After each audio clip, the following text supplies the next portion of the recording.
Now, I will reveal one of the most guarded secrets of history. We all use roads every day, but we rarely think about how long they will last. 50 years. What if I told you that some roads built 2,000 years ago are still in use today? Ancient Rome created not just pathways, but an engineering marvel that survived the empire itself. These stone arteries stretched across the continent. From foggy Britain to the sands of Syria. They withstood millennia of wars, oblivion, and the onslaught of nature. The Romans had neither excavators, nor asphalt pavers, nor laser levels. Their strength lay elsewhere. They transformed simple construction into a science based on brilliant calculations, an understanding of materials, and incredible organization. Watch the video to the end, and you will learn how Roman engineers managed to build perfectly straight roads through mountains and swamps, and what secret component in their foundation allows these roads to serve us, even in the 21st century. What if I told you that the famous Roman roads weren't built just for the convenience of travel? Their true purpose was far more important and strategic than simply getting from one city to another. The Romans thought in terms of control, power, and speed, not private comfort. A road was a tool for conquest and empire control, the steel skeleton that held all their power. Each mile paved with stone was a statement that this land belonged to Rome, and it would always belong to Rome. This network was the artery through which the will of the emperor flowed. The primary goal of this grand network was speed, the speed with which legions could be moved to any point in a rebellious province. Before these roads, an army's march was slow and dependent on weather and terrain. Now soldiers could move with incredible speed, covering dozens of miles a day, regardless of weather conditions. This was a true military revolution, allowing Rome to control vast territories with relatively small forces. The road was a weapon more formidable than any sword or spear. It provided a strategic advantage that no enemy could dispute. In addition to the military aspect, roads carried a powerful ideological charge. Every new highway built was a visible embodiment of Roman order and civilization. For conquered peoples, it was a daily reminder of who was in charge. Rome didn't just conquer, it fundamentally changed the landscape, bending it to its will. These straight, arrow-like lines cutting through wild terrain demonstrated Roman engineering genius's supremacy over the chaos of nature. Building roads was an act of propaganda carved into stone. Although not the primary focus, the economic component quickly became one of the most important consequences. The creation of reliable communication routes gave an incredible boost to trade. Goods that were once too costly to transport flooded the empire. Olive oil from Spain, wine from Gaul, grain from Egypt. All of these flowed along stone arteries, enriching the treasury and tying the provinces into a unified economic space. Cities located at the crossroads of these roads turned into thriving hubs. The road became the circulatory system of the imperial economy. We should also note the unique state postal system known as the cursus publicus. This service was only available to government officials and couriers with special permission. Along the roads there were stations called mutationes, where horses could be changed, and mansiones, where one could stop for the night. This system allowed imperial decrees and reports to travel across the empire at an incredible speed. The road became not only a path for soldiers, but a conduit for information.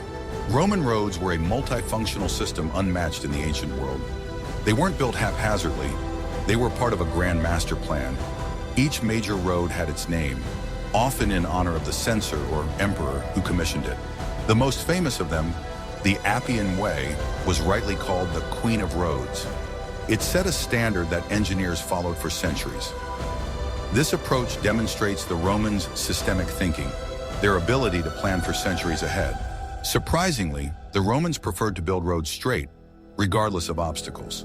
If a hill stood in their way, they didn't bypass it. They cut through it. If there was a swamp, they drained it or built embankments. This principle of the straight path was another manifestation of their philosophy of dominance over nature. It required colossal engineering effort, but the result was worth it. The shortest distance between 2 points saved precious time for the legions. I'd be very interested to know your point of view. What do you think in the modern world fulfills the same role of demonstrating power and technological superiority as the roads did in Rome? Write your thoughts in the comments and be sure to subscribe to the channel so you don't miss our next investigations. Guess how they could lay out a perfectly straight line for dozens of kilometers through forests and hills without satellites or lasers? What Roman surveyors, or grammatici, did may seem like magic, but in reality, it was a precise science. They had simple but incredibly effective tools at their disposal. Their work was the first and one of the most important stages in the entire construction process. A mistake at this stage could nullify all subsequent efforts. The main tool of the grammaticos was the groma. It was a wooden pole with a horizontal crosspiece at the top. Plumb lines hung from all four corners of the crosspiece.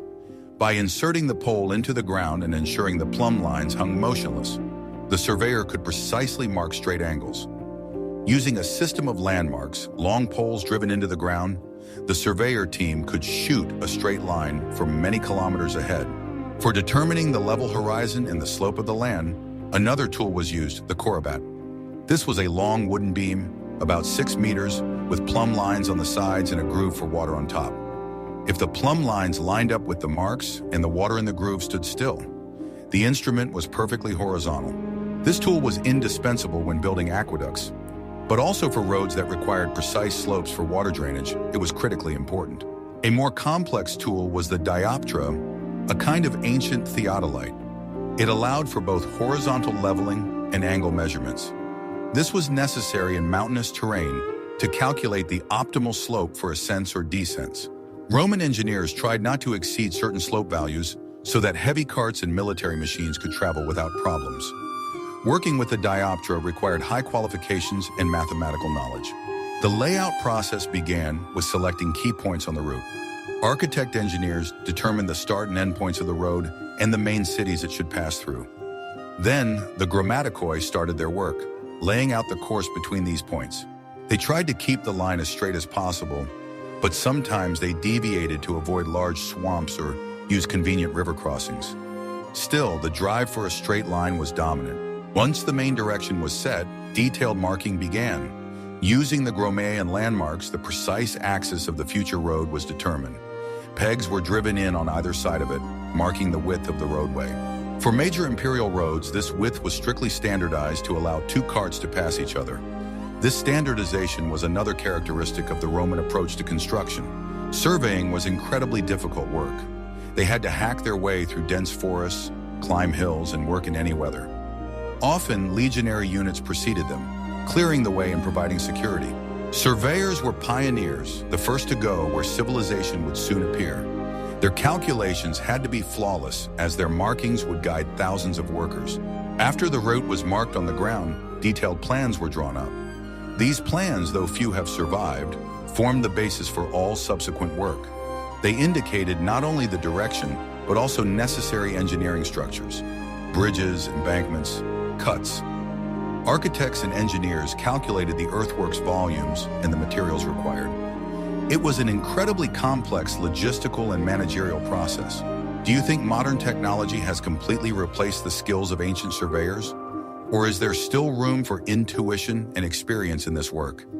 In the next chapter, we'll literally look inside a Roman road. Ready to learn what multi-layered pie makes them almost eternal? I will reveal the most guarded secret of Roman engineers, which allows their roads to serve us today. The secret is not a single magical material, but the obsession with one simple idea. This idea was the battle against the main enemy of any construction: water. Roman engineers understood that if water stagnated, it would destroy even the strongest foundation. Therefore, the entire road construction was essentially one gigantic and very complex drainage system. This, not just the strong stones, is the key to their immortality. The construction began with digging a wide and deep trench, or fossa. Its depth could reach 1.5 meters, depending on the soil. This was not just digging, it was laying the foundation. Even at this stage, drainage was laid. The bottom of the trench was often compacted and sometimes even covered with a layer of sand. On both sides of the road, deep drainage ditches were also dug to drain all moisture. Next, the first layer of foundation, called statumen, was laid at the bottom of the trench. It consisted of large uncut stones, the size of a fist or even larger. These stones were laid as tightly as possible, creating a solid and, importantly, porous base. The gaps between the stones allowed any water, seeping from above or rising from below, to freely flow into the drainage ditches. This layer was the first barrier against destructive moisture. On top of the statumen, a second layer, rudus, was piled. It consisted of smaller stones, gravel, or even broken brick mixed with a small amount of lime or sand. This layer was carefully tamped and leveled. Its task was to fill the voids of the previous layer and create a smoother, denser surface for the subsequent stages. The thickness of this layer was also considerable, adding overall strength to the road. The third layer, nucleus, or core, was almost the final one. It was a kind of ancient concrete. It consisted of fine gravel, sand, and a large amount of lime. This mixture was laid hot or wet, and it solidified into a hard, waterproof slab. This layer was key to waterproofing. It prevented rainwater from seeping into the lower layers of the foundation. It was the nucleus that largely ensured the preservation of the foundation. Finally, the road surface itself, pavimentum, or summum dorsum, was laid on the nucleus. On the most important roads, like the Appian Way, these were large, perfectly fitted polygonal slabs of solid basalt or lava. The seams between them were so small that a knife could barely pass through. On simpler roads, smaller stones, gravel, or even compacted gravel mixed with lime could be used. But that's not all. The road surface itself was not flat. The Romans made it slightly convex with a slope from the center to the edges. This sloped shape, known as agger, was a brilliant solution. Thanks to it, rainwater didn't stagnate on the surface but immediately flowed to the shoulders and then into the drainage ditches. The road essentially drained itself. This principle is still used in modern road construction. This multi-layered construction was not only incredibly durable, but also flexible. It could withstand enormous loads from heavy carts and marching legions. At the same time, the different layers distributed the load in different ways, preventing the road from sinking or breaking apart. It was a true engineering masterpiece where each element served its clear function. The thickness of this pie could vary, but on main highways it often exceeded 1 meter. This made the road not just a surface, but a full-fledged and massive structure. It was so firmly embedded in the landscape that it was easier to use it as a foundation for a new road than to try and dismantle it. This is why many modern European highways exactly follow the routes laid by the Romans. This unique technology was the result of centuries of experience and experimentation. The Romans were not afraid to try new materials and combinations, perfecting their construction to the highest level. They created a standard so successful that it couldn't be surpassed for 1,500 years. It's a clear example of how a deep understanding of material physics and the surrounding environment can lead to eternal solutions. If you enjoyed this story about the hidden secrets of Roman engineers, don't forget to like the video. It really helps us create new episodes. Also, make sure to subscribe to the channel so you don't miss new videos where I talk about the secrets of ancient Rome. Are you ready to learn the truth about what incredible effort it took to build even 1 mile of Roman road? We admire the technology, but behind it was a logistical operation comparable in scale to a military campaign. Moving millions of tons of stone, sand, and lime required flawless organization. Each road wasn't just a construction site, it was a huge industrial project. The Roman administrative machine worked like clockwork, ensuring this conveyor kept running. The first task was finding and developing quarries. Engineers didn't just take stones lying on the surface. They searched for specific rocks with the required strength and durability. For the top layer, they preferred solid basalt or lava. For the lower layers in concrete, limestone was needed to produce lime, as well as gravel and sand in massive quantities. Often, quarries had to be opened from scratch in the wild. Once a quarry was found, extraction began. Thousands of workers using primitive tools, pickaxes, wedges, and hammers extracted stone blocks. It was a tough and methodical process. The blocks for the pavimentum required further processing. They were trimmed into shape to fit perfectly together. This process required highly skilled stonemasons who were worth their weight in gold. The most difficult task was transportation. If the quarry was far from the construction site, the materials had to be moved. They used heavy carts pulled by oxen. This was a slow and inefficient method. Therefore, the Romans always tried to use water transport whenever possible. Stone was loaded onto barges and floated down rivers as close as possible to the construction site. This significantly reduced costs and sped up the process. Logistics required not just transportation, but also infrastructure.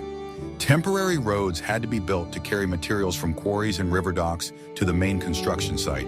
It was also necessary to organize the supply of workers. They needed food, water, tools, and housing. Entire temporary settlements would often spring up around large construction sites. The organization of work on site was another miracle of Roman administration. Construction wasn't done haphazardly. It was broken down into sections, each of which was managed by its own team. Some dug the trench, others brought stones, some laid the statumen, and others prepared the concrete mix. It was a true conveyor belt where everyone knew their task precisely. The military discipline brought by the legionaries was key to such efficiency. To prepare the concrete used for the nucleus layer, a huge amount of lime was required. Lime was produced by burning limestone in special kilns. These kilns were built right on site, using wood as fuel. This meant that entire forests were often cleared around the construction site. Roman construction drastically altered the surrounding environment, and this was one of the prices that had to be paid for eternal roads. The Romans were masters at using local resources. Although the construction standard was uniform, engineers adapted it to available materials. If basalt wasn't nearby, the top layer might be made from softer sandstone or even baked brick. If stone for rudis was lacking, broken brick or ceramics were used. This flexibility allowed roads to be built throughout the empire, in the most varied geological conditions. Which part of this grand logistical process seems the most challenging to organize? In the next chapter, we will talk about those who built it all with their hands. Behind every great construction is a person. In the case of Roman roads, these were not just nameless workers, but well-organized and highly motivated teams. The empire's primary construction force was its army. Roman legionaries were not only top-notch soldiers, but also highly skilled builders. In peacetime, when there were no campaigns, the army was never idle. Construction was one of their main tasks. A soldier sitting idle was considered a danger in Rome. Therefore, generals and emperors always found work for the legions. Road construction, bridge building, aqueducts, and defensive walls were all part of their direct duties. This practice had a dual benefit. The country received necessary infrastructure, while soldiers maintained their physical fitness, discipline, and were kept constantly busy. A legionary with a pickaxe in hand was as much a symbol of Rome as one with a sword. Of course, not all soldiers were engineers. Most did heavy physical labor, digging, carrying stones, tamping down soil. But every legion had its own engineering corps, the fabrica. These were highly skilled specialists, surveyors, carpenters, stonemasons, blacksmiths.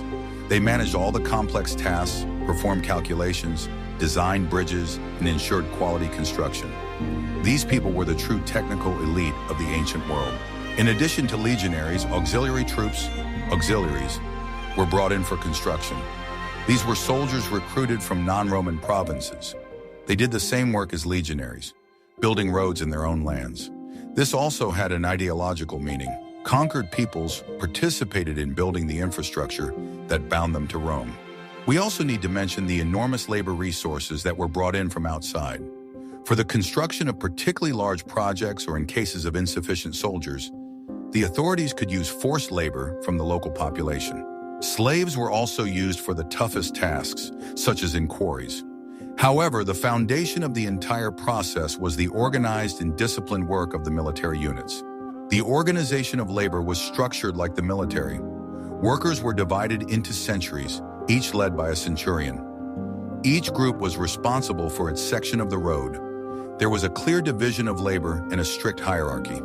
This allowed coordination of the efforts of thousands of people, achieving maximum productivity. This approach was unimaginable in any other ancient society. In the end, the Roman road is not only a monument to engineering thought, but also to human organization. It would have been impossible without the legionary, who could wield both a sword and a construction tool equally well. The army was the backbone that not only conquered the empire, but literally built it from scratch. What if I told you that Roman engineers saw no difference between building a road and building a bridge? When a river or deep gorge blocked the path of a straight road, the Romans didn't look for a detour. They simply crossed the obstacle. Their bridges and tunnels are a separate chapter in the history of engineering, demonstrating their will's absolute supremacy over any landscape. The secret of Roman bridges lay in one key element, the semicircular arch. The Romans didn't invent the arch, but they perfected its use to absolute perfection. The arch allowed them to span large distances while using relatively small blocks of stone. All the weight of the bridge and the carts passing over it was distributed through the arch onto powerful support piers, pylons.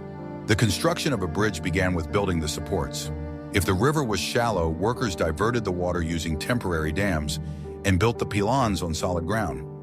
If the bottom was deep or muddy, the Romans used a complex technique. They drove 2 rows of wooden piles into the riverbed, creating a watertight caisson. Then they pumped out the water and mud, and in this dry space they built the stone foundation for the pier. For constructing the arch itself, wooden centering was used. These were massive semicircular wooden frameworks placed between 2 supports. Stonemasons then laid clinker stones for the arch on this framework as a template. The final stone placed at the top of the arch was called the keystone. Once the keystone was in place, the arch achieved its structural strength and the wooden centering could be removed. The Romans didn't build only with stone. They were pioneers in using concrete. Many of their bridges have a concrete core, clad with dressed stone. This allowed them to build faster and cheaper without sacrificing strength. The concrete they used was incredibly durable, largely due to the addition of volcanic ash, pozzolana. This component gave the concrete hydraulic properties, meaning it could harden even underwater. In addition to bridges, mountains stood in the way of the legions, and here the engineers did not hesitate. If the hill was not too large, they simply dug a deep trench through it, preserving the straight route. But if a mountain range stood in the way, they were ready to punch through it. Roman tunnels are one of the most impressive examples of their perseverance. Digging tunnels was an incredibly labor-intensive and slow process. Workers used pickaxes and wedges, literally chiseling through the rock centimeter by centimeter. To speed up the process, they often dug from both sides simultaneously. And to ensure that the 2 teams met at the same point in the middle of the mountain, precise geodetic calculations were required. Grammaticoi and dioptra were indispensable here. To break through particularly hard rocks, the Romans used the fire and water method. They built huge bonfires at the working face, heating the stone, then doused it with cold water. The thermal shock cracked the rock, making it easier to break. It was dangerous work, but it allowed them to progress where a pickaxe alone would have been powerless. Which engineering task seems more complex to you for the time? Constructing a multi-span bridge over a fast river, or drilling a tunnel through a rocky mass? And in the next chapter, we'll talk about how roads became the first global fast communication system. The roads were built for the legions, but very soon they took on a new, no less important function. They became channels for information transmission. In an empire that stretched across 3 continents, speed of communication was synonymous with control. To solve this task, a unique system was created, cursus publicus, or the public mail. This was not just mail, but a whole state transportation network. The founder of this system is considered to be the first emperor, Augustus. He realized that to manage such a vast territory, he needed reliable and fast delivery of decrees, reports, and messages. The cursus publicus was entirely state-run and financed by the treasury. Its services could only be used by officials, military personnel, and couriers with special permission, a diploma. This was a strictly guarded and privileged service. The entire system was built on the infrastructure of roads. Along the main highways, stations were built at strictly defined intervals. There were 2 types of stations. Mutaciones were small posts located every 10-15 miles. Here, a courier could change their tired horse for a fresh one, and immediately continue their journey. These stations always had stablemen on duty and a large herd of horses. The second type of station, mansiones, was much larger. These were located a day's journey apart, about 25-30 miles. These were full-fledged inns where officials or couriers could stop for the night. They not only had stables but also food storage, smithies for transport repairs, and even small baths. Mansiones were the administrative centers of the road service. Thanks to this system, the speed of information transmission in the Roman Empire was phenomenal for the ancient world. A courier changing horses at each Mutaconsi station could cover 150-200 miles in a single day in an emergency. In comparison, an ordinary traveler with a cart would cover no more than 20 to 25 miles. This meant that a decree from Rome could reach Britain or Egypt in just a few weeks. The system was divided into two subdivisions: cursus velox, fast, and cursus clivularis, heavy. The cursus velox used light two-wheeled carts or horseback riders and was designed for urgent letters and officials. The cursus clivularis used massive four-wheeled carts drawn by oxen and was responsible for transporting heavy cargo, such as state grain, money for the army, or construction materials. When the empire began to decline, one of the first things to collapse was this complex system. Maintaining stations and ensuring their safety became more difficult. With the decline of cursus publicus, the empire began to go blind. Information no longer arrived on time, and the center could no longer adequately respond to border threats. This shows that roads and communication were not just a convenience, but the very foundation of the Roman world's existence. Building a road was only half the job. To make it serve for centuries, it needed to be maintained. The Romans understood this perfectly and created the first road maintenance and navigation system in the world. The road was not just a strip of stone, but a living organism with its infrastructure. Without it, it would quickly fall into disrepair. The main element of navigation was the miliarium, or milestone. These were cylindrical stone columns, about the height of a person, set along the road every Roman mile. A Roman mile was 1,000 double steps, or about 1,480 meters. These pillars were not just distance markers, but true monuments. Each milestone had an inscription. It contained important information. First, the distance to the nearest major city, or to the Golden Milestone in Rome, which was considered the starting point for all roads.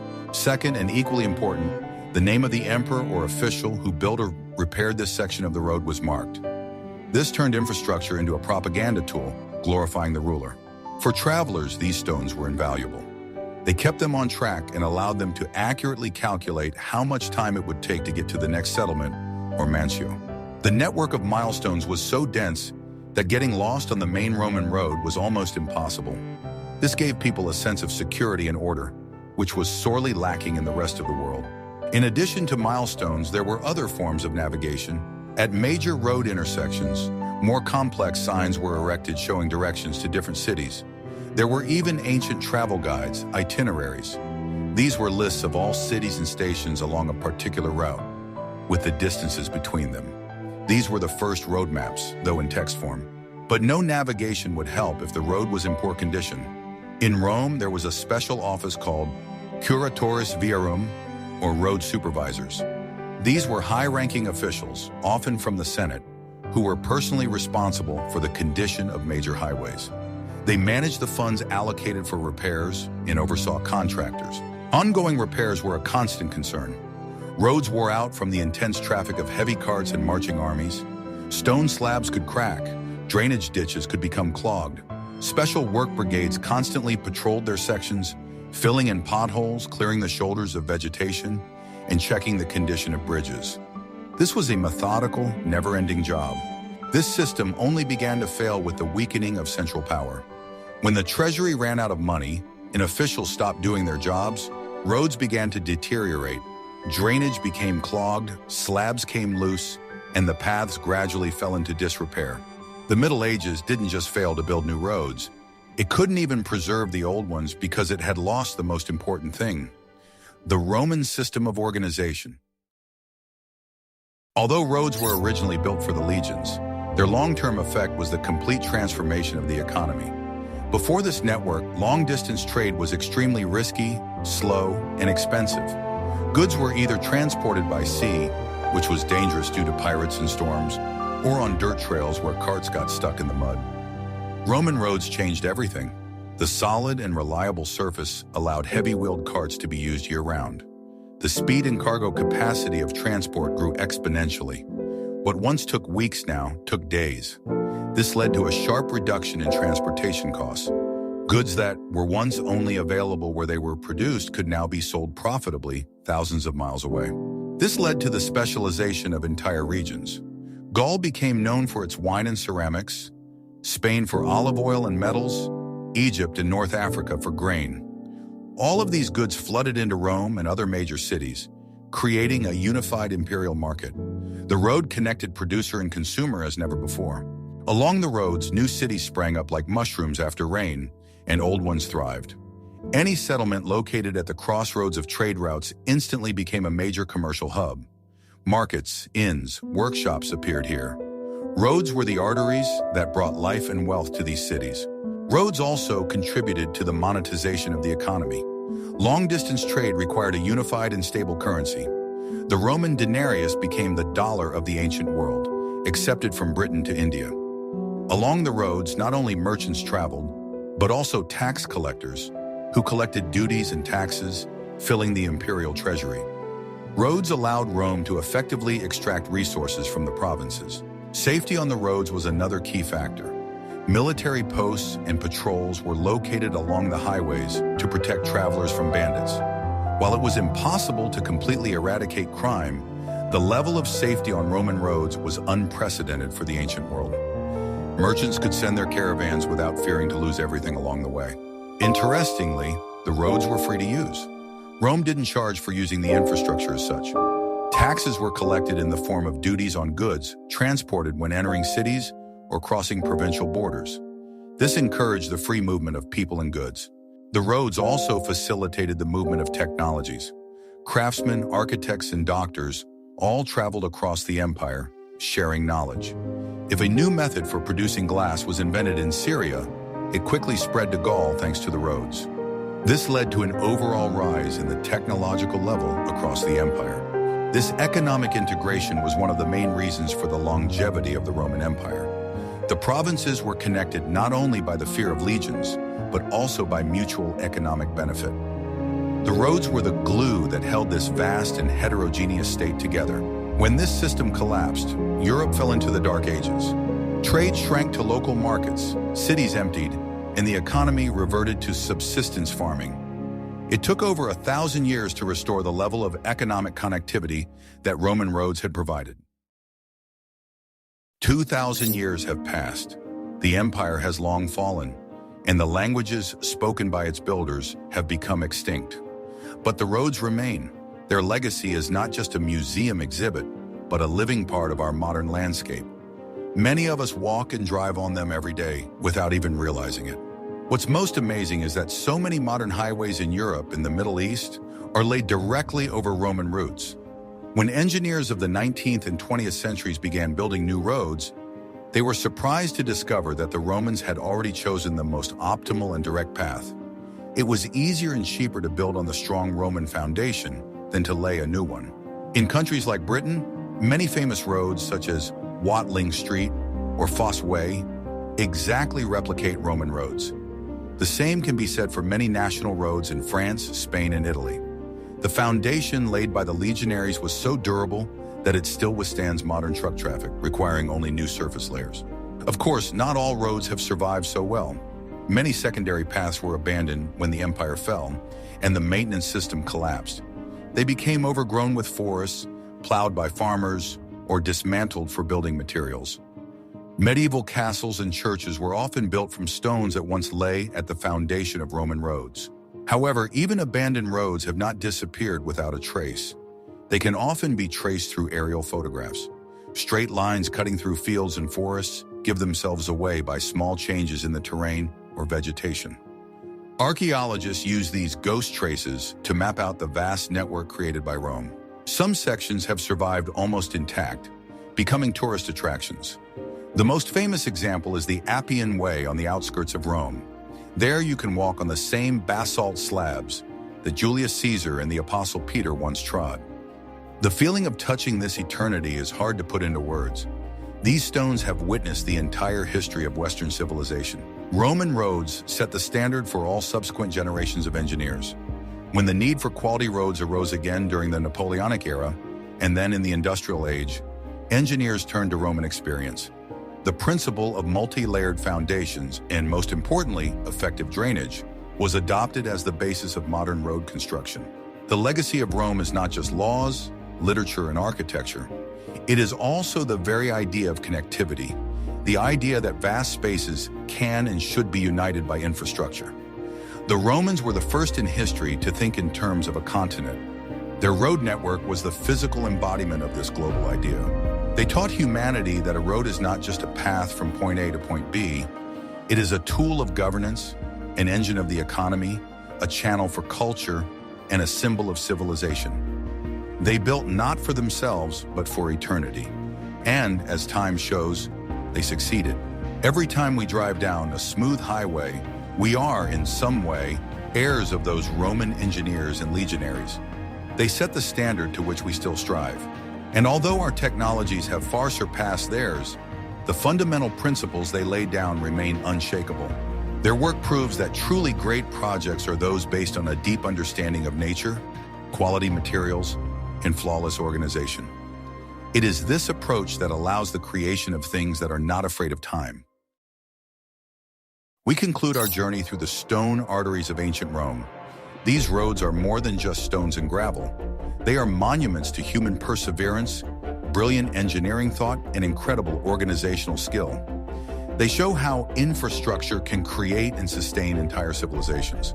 The Romans built their roads with one goal in mind: to ensure the eternity of their empire. And although the empire itself fell, its roads have largely fulfilled this task, becoming the foundation for modern Europe. They have outlived their creators by millennia and continue to serve us, reminding us of the greatness of those who dared to think in terms of eternity.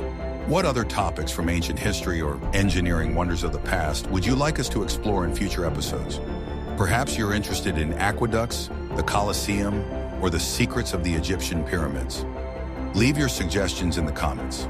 And don't forget to subscribe to our channel so you don't miss new exciting stories.